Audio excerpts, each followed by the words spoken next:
Tout le monde, j'espère que vous allez bien. Donc, vous m'avez proposé de vous présenter une fiche pédagogique de l'évaluation. Mais avant ça, donc, n'oubliez pas, abonnez-vous à ma chaîne et activez la cloche pour recevoir tout ce qui est nouveau. Donc, voilà un modèle d'une fiche pédagogique de l'évaluation ou bien de l'étude de texte. Donc, toujours, on commence par l'entête, le projet, la séquence, la séance, la classe, la durée et le nom de l'enseignant ou de l'enseignante. N'oublions pas le nom, bien sûr, de l'activité. C'est évaluation, soit elle doit être évaluation bilan à la fin de chaque séquence, ou bien une étude de texte. Introduction. C'est une période, c'est quoi l'évaluation? C'est une période de consolidation et c'est une certification des apprentissages et un enseignement explicite. Les buts et les objectifs généraux. Développer chez le jeune apprenant des compétences de communication pour une interaction à l'oral, écouter, parler, et à l'écrit, lire, écrire dans des situations scolaires adaptées à son développement cognitif. Amener progressivement l'élève à utiliser la langue orale et écrite pour s'exprimer. Cet apprentissage permet l'accès à l'information et l'ouverture sur le monde. Maintenant, l'objectif terminal d'intégration.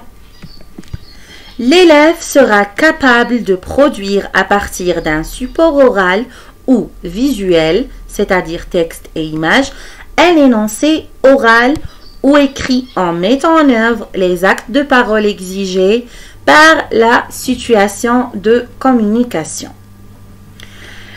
Compétences à installer. Comprendre et produire des énoncés écrits et oraux de 20 à 30 mots portant sur des situations d'échange d'actes de parole simples étudiés en classe. Maintenant, ici, c'est les composantes de la compétence. Alors, j'ai déjà rectifié. Écrire pour répondre à une consigne d'écriture. Écrire pour répondre à une consigne d'écriture. Maintenant, les objectifs d'apprentissage. Évaluer individuellement les capacités des élèves à l'oral et l'écrit afin de mesurer les performances et les contre-performances. L'objectif spécifique et ou opérationnel. Alors, on a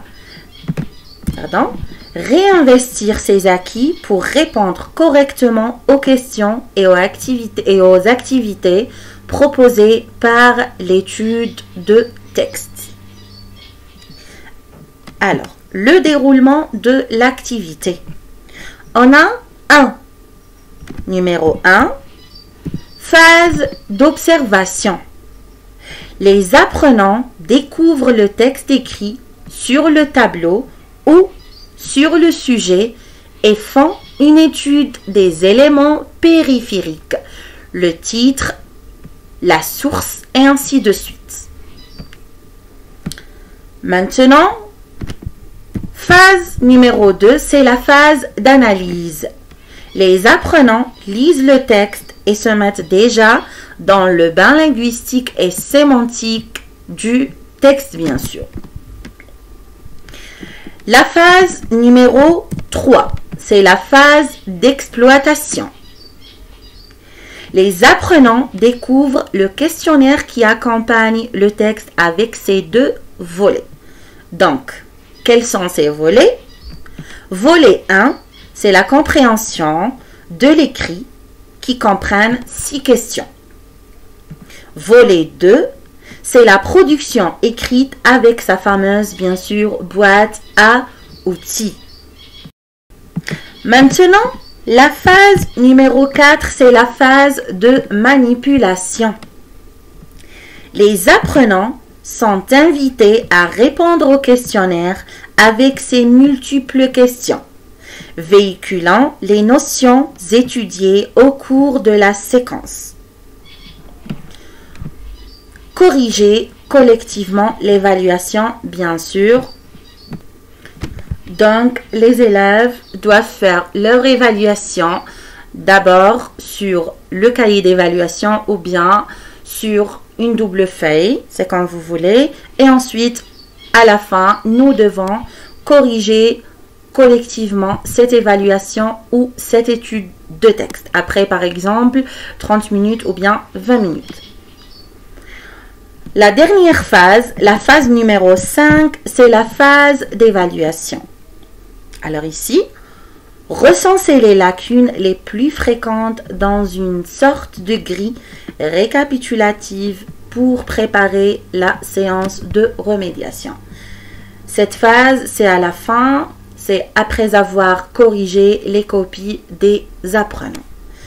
Donc, j'espère que cette fiche va être utile et à la prochaine, Inch'Allah.